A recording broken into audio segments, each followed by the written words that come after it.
Hello students, मैं सुनीता चौक से आपके सामने लेकर आई हूँ बीएड फर्स्ट सेम के विद्यार्थियों के लिए कुछ स्मार्ट टिप्स, कुछ महत्वपूर्ण बातें जिन्हें आपको याद रखना है, क्योंकि 19 तारीख से आपके पेपर है विद्यार्थियों। इसलिए किन महत्वपूर्ण बिंदुओं पर ध्यान देना है देखिए, क्योंकि रिजल्ट बीएड के आप देख रहे हैं लगातार खराब आ रहा है। इसलिए हो जाइए तैयार, बना लीजिए रणनीति। क्यों? क्योंकि 5वीं बार बीएड का रिजल्ट खराब आया है विद्यार्थियों। 8,310 छात्रों में से सिर्फ 3,487 पास हुए हैं, जिसमें से 287 विद्यार्थी फेल है, तो 4,284 को आई है एटीकेटी। एटीकेटी क्या है? अटक अटक के पास होना। मात्र 3 पेपर आपके हैं बीएड में थ्योरेटिकल, जिसके पेपर देना है, जबकि आप 11-12 स्तर तक इससे भी ज़्यादा पेपर को देते आए हैं।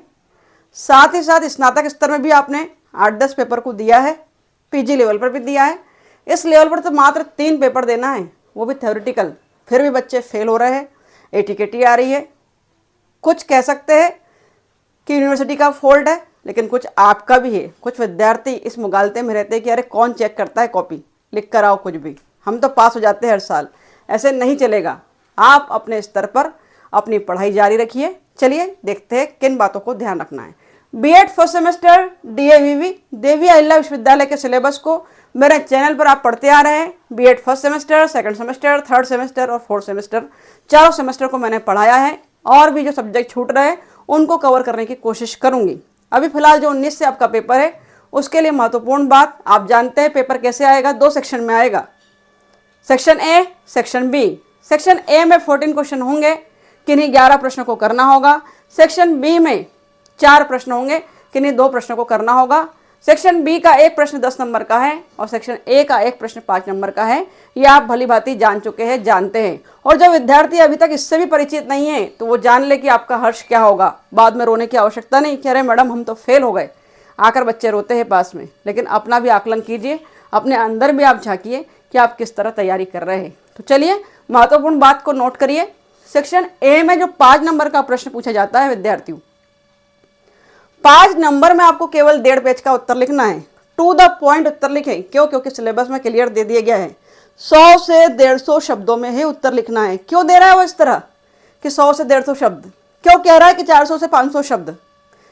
इसलिए कह रहा है कि वो उम्मीद कर रहा है कि आप भविष्य के बनने वाले शिक्षक हैं, तो आप टू द पॉइंट लिखे, जो पूछा गया है उसे ही लिखे। उदाहरण के लिए अगर पूछा गया है पाठ्यक्रम क्या है, पाठ्यक्रम की विशेषताएं बताइए, तो आप पाठ्यक्रम का अर्थ लिखिए 2 लाइन में, एक परिभाषा लिखिए 2 लाइन में, तुरंत विशेषताओं पर आ जाइए। आपने 15 विशेषताएं याद करिए, कोई जरूरत नहीं 15 विशेषताओं को लिखने की, पॉइंट लिख दीजिए। केवल 6, 7, 8 पॉइंट को आप डिस्क्राइब कर दीजिए। क्यों? क्योंकि प्रश्न कितने अंकों में पूछा गया है बहुत महत्वपूर्ण है। उत्तर कितना लिखना है बहुत महत्वपूर्ण है, उतना ही लिखिए। 1.5 ज़्यादा से ज़्यादा 2 पेज बस। ठीक है, क्लियर है? क्योंकि सप्लीमेंट्री का वजन देखकर अंकों को प्रदान नहीं किया जा रहा है। आपकी बुद्धिमत्ता को देखकर, आपके भविष्य को देखकर, आपके उत्तर लिखने की कला को देखकर आपको अंक प्रदान किए जा रहे हैं विद्यार्थियों। तो ये बात हुई सेक्शन ए के लिए। सेक्शन बी में नोट डाउन करिए। 4 प्रश्न, कोई 2 करना है, एक प्रश्न 10 नंबर का है। तो जब 5 नंबर में मैं कह रही हूं कि 1.5 पेज का लिखना है, तो 10 नंबर में कितने पेज का लिखना होगा? कितने पेज का? ठीक है, 3 पेज का विद्यार्थियों। 3, 3.5 पेज हो सकते हैं, क्योंकि 400 से 500 शब्दों में लिखने के लिए कहा जा रहा है।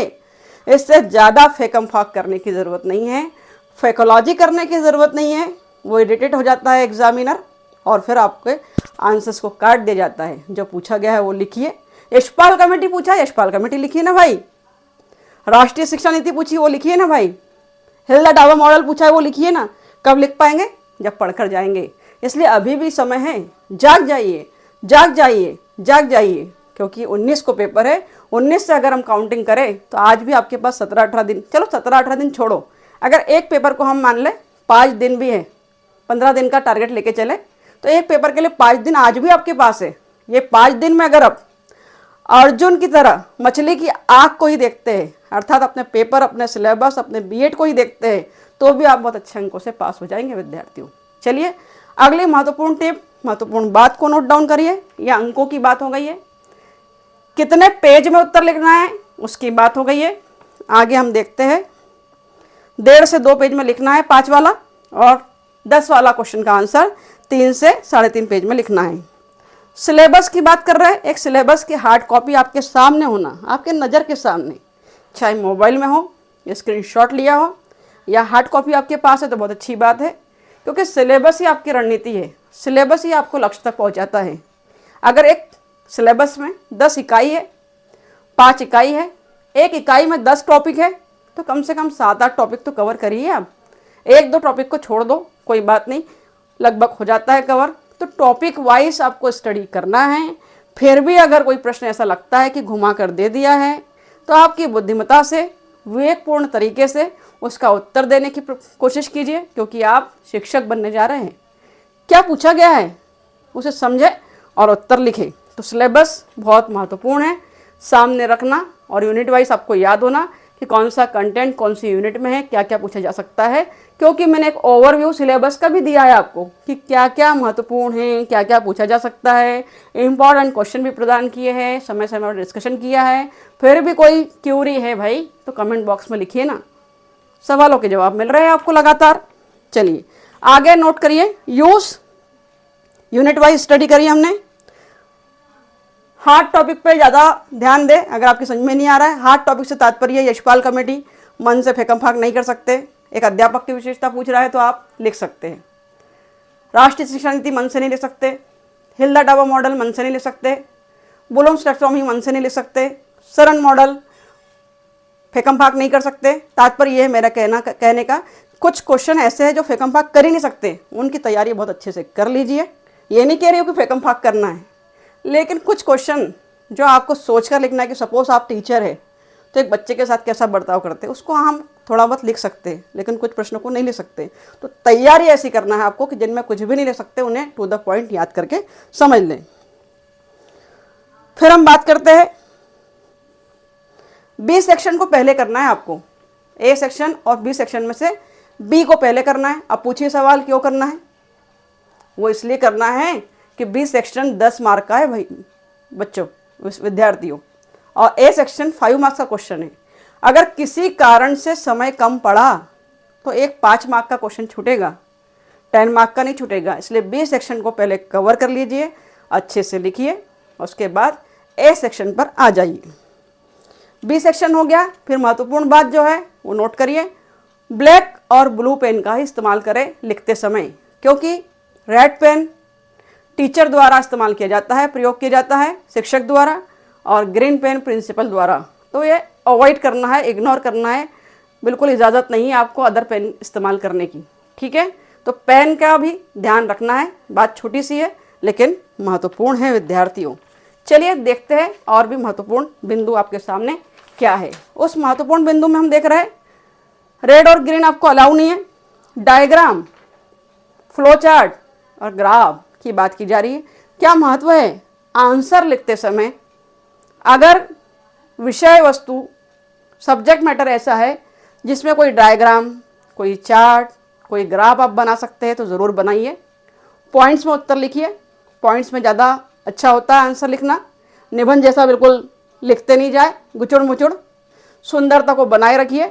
सुंदरता का असर मनोवैज्ञानिक तरीके से एक शिक्षक पर पड़ता है, इसलिए सुंदरता जो है प्रारंभ से लेकर अंत तक बनाए रखें। देखिए जब आप बहुत अच्छे तरीके से तैयार होते हैं, सुंदर दिखते हैं, स्मार्ट दिखते हैं, तो आपको कमेंट भी बहुत सारे मिलते हैं कि आज अरे बहुत अच्छे लग रहे हो यार, बहुत स्मार्ट लग रहे हो। तो स्मार्टनेस चाहे वो लेखन की हो चाहे आपके दिखने की हो, दोनों ही अपनी जगह महत्वपूर्ण है। तो सुंदरता को बनाए रखे, गुचुड़ मुचुड़ लिखने की आवश्यकता नहीं है। पॉइंट्स में उत्तरों को लिखे, डायग्राम, चार्ट, फ्लो चार्ट का इस्तेमाल करें, टू द पॉइंट लिखे, पॉइंट्स में उत्तर लिखना है। अब बात कर रहे हैं मार्जिन की। मार्जिन प्रॉपरली छोड़ना है आपको विद्यार्थियों। और कई विद्यार्थियों को मैंने देखा है कि कॉपी जो है तो इस साइड में भी इतना छोड़ दिया है, इतना स्पेस छोड़ दिया है, इधर भी इतना स्पेस छोड़ दिया है। अरे सोएंगे क्या आप वो जगह में? बाकी नहीं, एग्जामिनर को गुमराह करने की आवश्यकता नहीं है। एक सफिशिएंट स्पेस जो होता है मार्जिन के लिए उतना ही छोड़ना है। फिर प्रॉपरली अच्छे तरीके से आपको कॉपी को लिख कर आना है विद्यार्थियों। एक बात और ध्यान रख लें, कई लोग कहते हैं अरे बहुत सारी सप्लीमेंट्री भरना, देवी अहिल्या में सप्लीमेंट्री भरने पर नंबर मिल जाते हैं। बिल्कुल नहीं मिलते हैं। एक कॉपी आपकी सफिशिएंट है। एक कॉपी में टू द पॉइंट उत्तर लिखिए, फिर भी आवश्यकता होती है तो एक और कॉपी आपको लग सकती है। ढेर और रद्दी इकट्ठा करने की ज़रूरत नहीं है।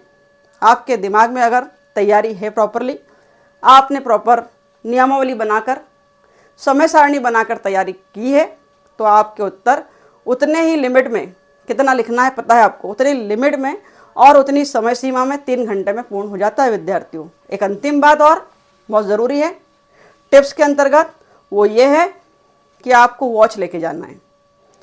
टाइमिंग का कैलकुलेशन मैंने आपको बता दिया है। टोटल 3 घंटे आपको मिलते हैं।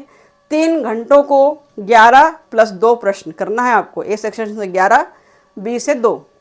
कितने मिनट में एक प्रश्न होना चाहिए, रूपरेखा तैयार कर ले।